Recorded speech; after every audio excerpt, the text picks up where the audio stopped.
welcome everybody to another episode of Writers to Writers. I'm Suzanne Lieurance. And I'm Simon Rose. And last time we talked about writing nonfiction and doing research. And we mentioned the fact that, we've both written a lot of nonfiction books, and we're certainly not, at least not at the start, we're not experts on the topics we're writing about. So you can listen to a previous episode if you want to find out how we talked a little bit about that. Now, we'd mentioned as well, how we had to find out about these topics because we're not experts in things. We had to find out about these topics from both primary and secondary sources. Right. Now, of course, research has an important role to play when you're writing fiction, and that's especially true of historical fiction. Hmm. Right. Okay. So don't you do a lot of research for your novels, and didn't you use both primary and secondary sources? Yeah, I mean, with some of them, I certainly used primary sources. I mean, with I was able to include a first-hand account of the trial of King Charles I in London in 1649. In my book Royal Blood, there was word for word what the judge and the jury people and the king himself had to say at the trial in early 1649, a long time ago. And also the announcement on the radio by the British Prime Minister Neville Chamberlain when war was declared in 1939. It was on the radio, and people remember it, again. It's word for word. It's everyone knows what it said because there was no TV back then. So it would have been on the radio. So yeah, that would have been and that's in the first part of my Order of Excalibur books. Yeah. So how did you know then to look for the exact words of King Charles? Well, I just happened to when I was writing the book. I mean, and I knew I wanted it to be part of the book and everything. I remembered that. I mean, there were records of it Okay. that were done at the time because I assumed that the people involved knew that this was a very important thing that was happening. And so I knew that there was a record of it, and so I was able to do a search online and find the exact quote. The same thing with the thing about the announcement on the radio. I think, well, I've got to get this because I think we mentioned before how with my books being for young adults and things, the readers might not care that much if the quote's exactly done exactly right, but the people reviewing the book are going to be adults, and if you've got a word wrong in this radio announcement, they're going to say, "Well, wait a minute, this isn't quite right in this primary source," and you're going to get a bad review as a result of it. Yeah, and I think it's also cool when you can add something like a radio announcement. You've got the exact thing that was being said because kids today, they don't understand that we didn't have television, we didn't have cell phones. I mean, they know we didn't, but they don't really get the concept that much. So to have something in your book where they're all listening to a radio or something to get this broadcast that is announcing, the war.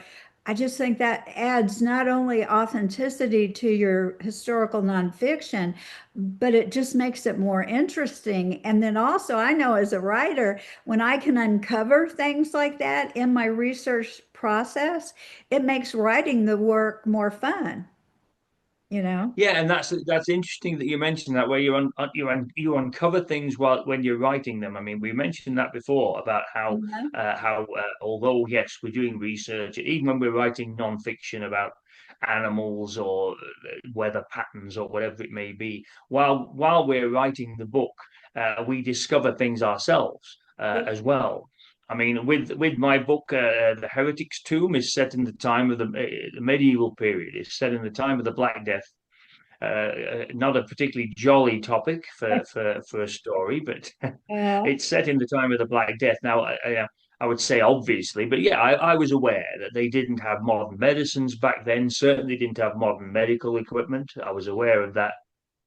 But during the course of my research into the time period, it was fascinating to me how they did know about certain plants that had medicinal qualities that I thought, well, I never knew about this, and they tried to use it. It probably wasn't successful to fight the plague because the plague was a very strong disease. And everything, but I didn't know that they were able to use these sort of things. So I learned an awful lot when I was doing that one. Yeah, yeah. It's also important that you don't put things out of place in the time period, unless, of course, you're wanting to do that. Those are what I'm talking about are anachronisms, things that wouldn't have been back in place back then. Like they wouldn't have had a telephone during Middle Ages and that kind of stuff, which those are pretty obvious things. Although sometimes I've seen books where they do put those things in there just if they're writing a maybe a funny novel or something, or just whatever, and they'll put something in there and you think they didn't really have telephones in the Middle Ages, but it could be a funny story if you created something like Mm. that. But for the most part, you want to do enough research that you're showing you really knew what was going on in that period. For example, with your Black Death story, I don't know, maybe they didn't use leeches yet back then, to let, how they would bleed people and that kind of stuff. But that might be something I would have wondered about. Did they try to bleed people to cure them from the plague? And maybe that didn't come into place until later, so you'd want to be sure about that. You also want to be sure of things like you don't have somebody riding on the train if there weren't any trains back then. And you have to know things like, just because trains were invented maybe in the US or in different places at different times, they didn't always go all the way across country right at first, too.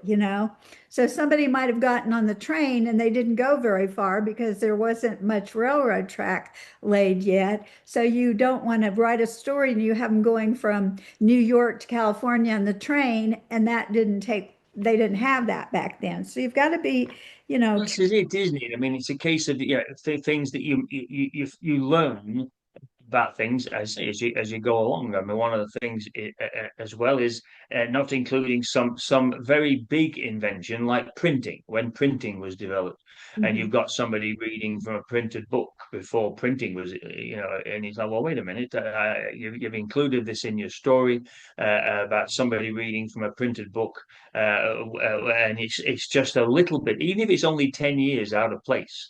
And you've got no, they'd be reading from a handwritten scroll in this decade, as opposed to a printed book, which was a monumental development Oh, back then. It really was. I mean, your mistake in a historical book, it might involve uh, something as you want to include a certain model of car in your story. yeah. Something you've got very fond memories of when you were growing up, and you think, oh yeah, I'd like to include that in the story. But unfortunately, for your story, it hadn't been developed yet. This thing hadn't come in yet, so you can't use it. Well, again and again, your young reader might not notice that, but an adult reviewer will. Right, right, yeah. And also look at things like the dialogue. I always see, and this is, I think it's really prevalent on TV nowadays, where they will have somebody live back in the Middle Ages or whatever in a show, and then he will use words that I think they didn't talk like that back then. So can you give us an example? What do you see him say maybe in a book or in a TV show that you think they wouldn't have said that back then? Well, I've seen it in books and before. If I've been working as a writing coach or an editor for people and things like that, and I've seen people using the word "okay" not particularly in ancient Rome or the medieval period, but even in the 1700s or the American Revolution or something like that. Oh, And wow. somebody's using the word "okay" and it's in their dialogue, and it's a modern word. So I don't like to. Don't like to see that.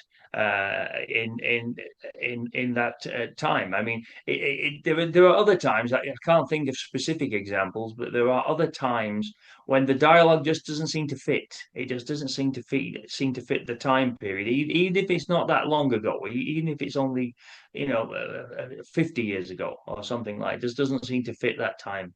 Right, yeah. And I find books that go to all the trouble to really find what would have been said during the time period just seem much more authentic and believable. And I continue to read them. Like years ago, a book for middle graders called Catherine Called Birdie. I don't know if you ever read it, but it was about this little girl who lived in like medieval times.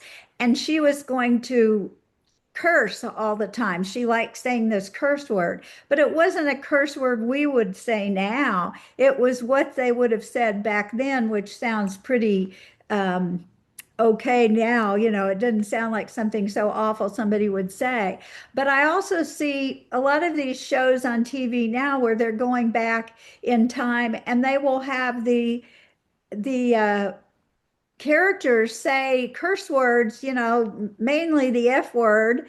And I'm thinking, did they really say that back then? I don't think that was a word they said back then. And so it just kind of takes me out of the story when I hear those kinds of things. So I think you don't want to sound too modern if you're writing historical things, whether it's, fiction or nonfiction.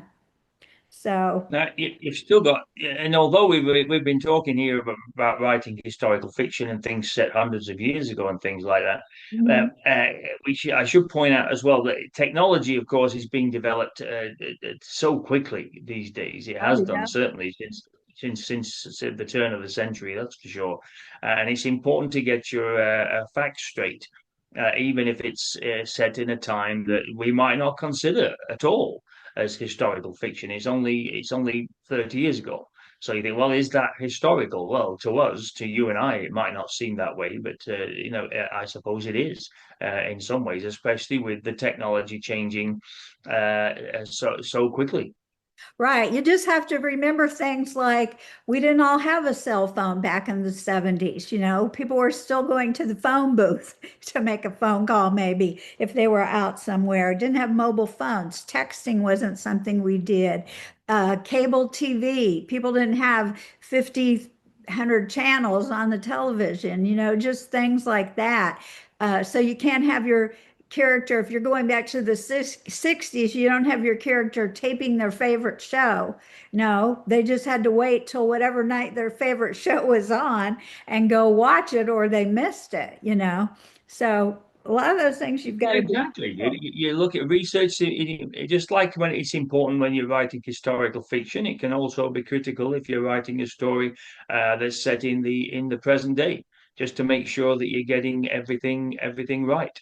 Right. Yeah. And you've got to, like, for you, when you're writing stories, whether they are historical fiction or even nonfiction, if you've got a lot of machinery in there or you've got weapons or things like that, what kind of things you have to take into account when you're writing those kinds of scenes or passages?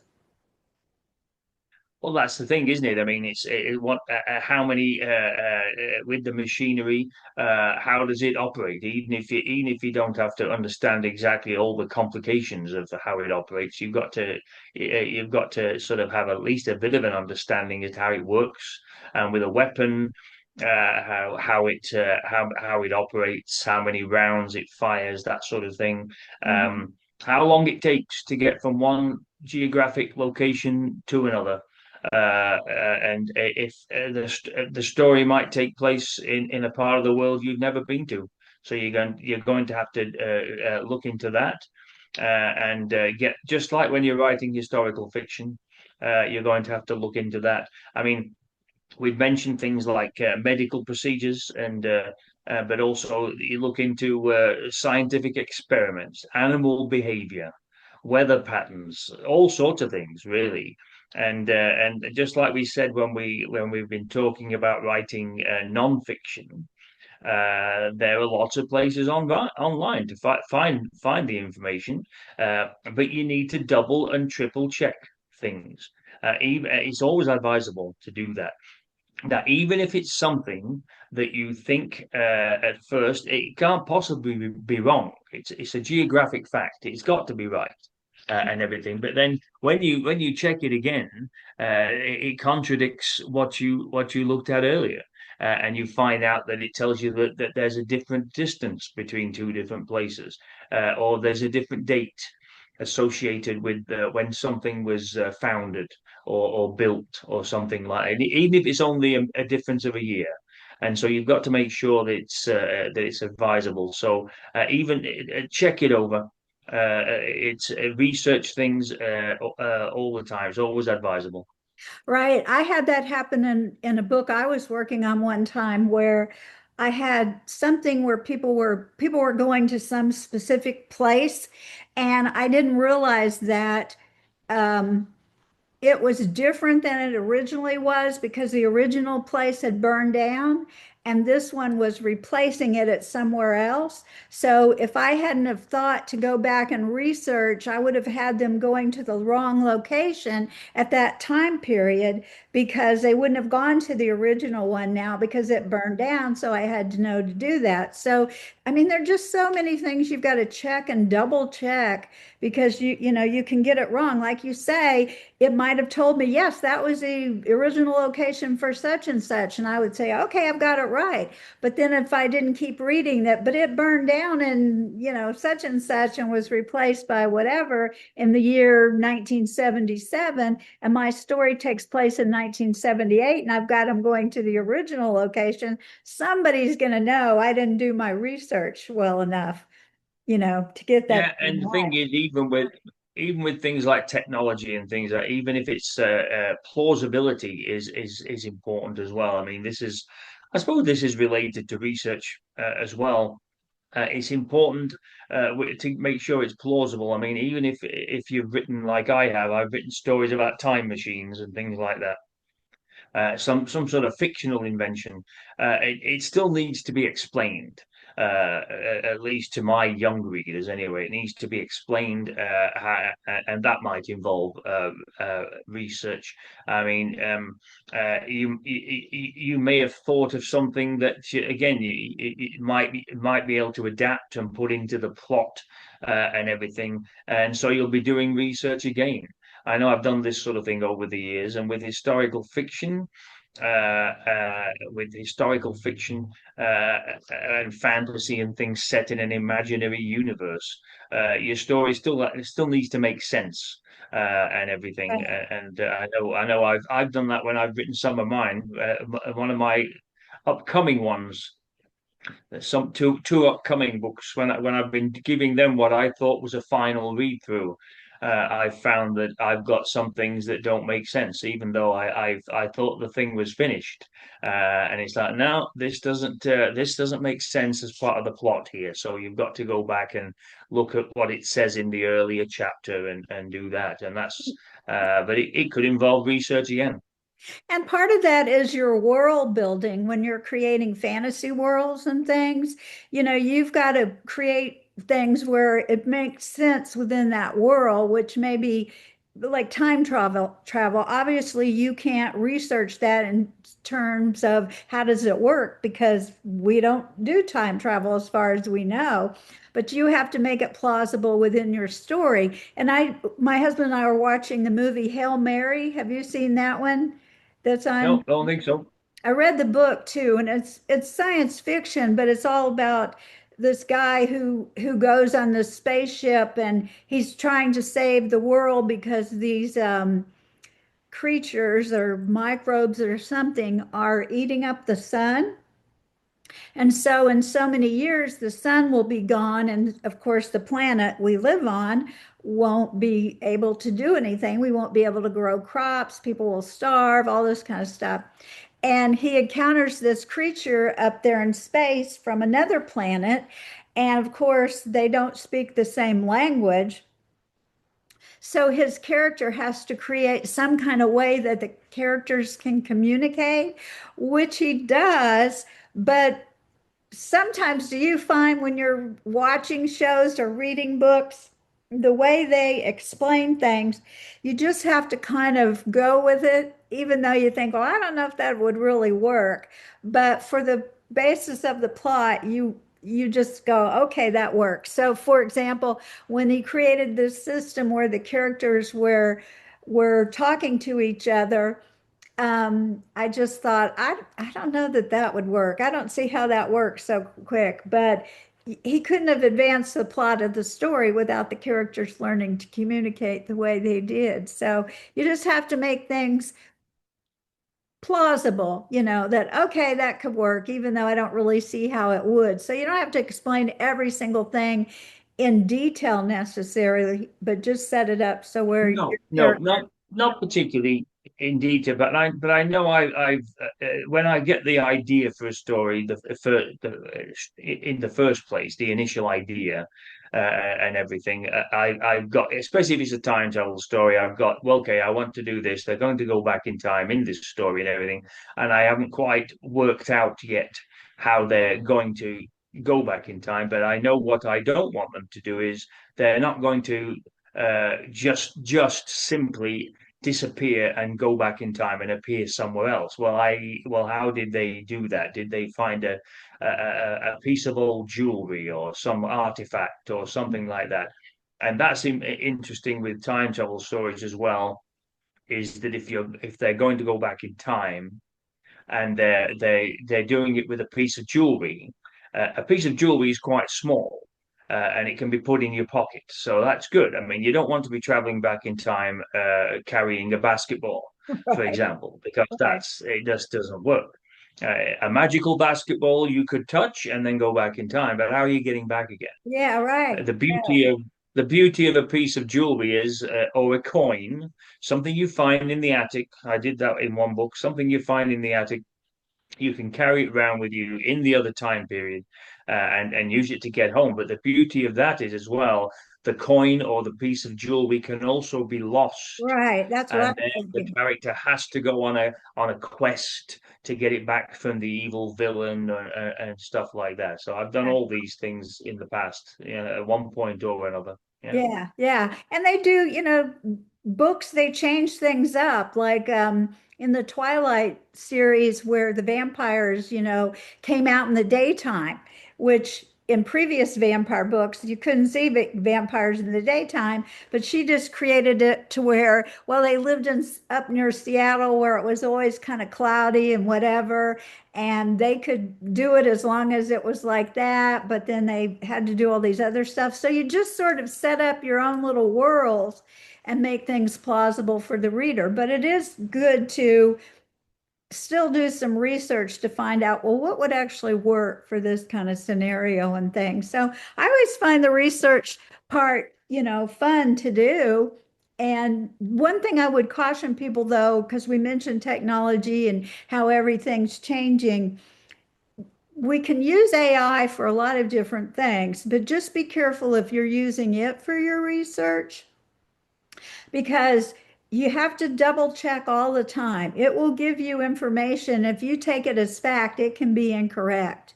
So you've just got to check. Exactly.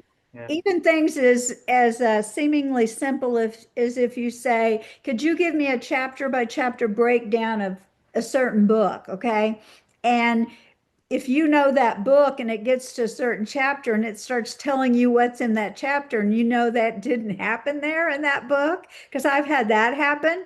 And then you'll tell it, wait a minute, I don't think that happened in that book. Then the AI will tell you, oh, you're right. I'm so sorry. That didn't happen here. But if I had known to say that, I would have taken that as, okay, that's what happens in the book and been incorrect. So double check your AI sources and don't just check it with another AI source. Go in and find some other places you can Well, check this is this the stuff thing, isn't out. it? And with the AI sources and things, you're not always. And a lot of people are not going to do what you just said there. They're not going to check it over. They're just going Right. to think, well, oh well, it's on the computer, so it must be right. So Yeah. I'm just going to go with it and everything, and just leave it as it is. So have we? Is that is that everything for this time? I think I, we may have well, I covered think we've most of the about things on covered here. it. covered it, here. We'll decide what we're gonna talk about next time. We're gonna have some guests in the future, in future podcasts. So we'll be talking to some other people and giving you some tips based on the kind of writing and things that they've done. So I guess that's it for today. I just want to thank readers for being with us. Simon, tell them where they can learn more about you. Oh, I suppose I should do that. I shouldn't forget to do that, should I? Yes, you can find all about me and my books at simon-rose.com. And where are you?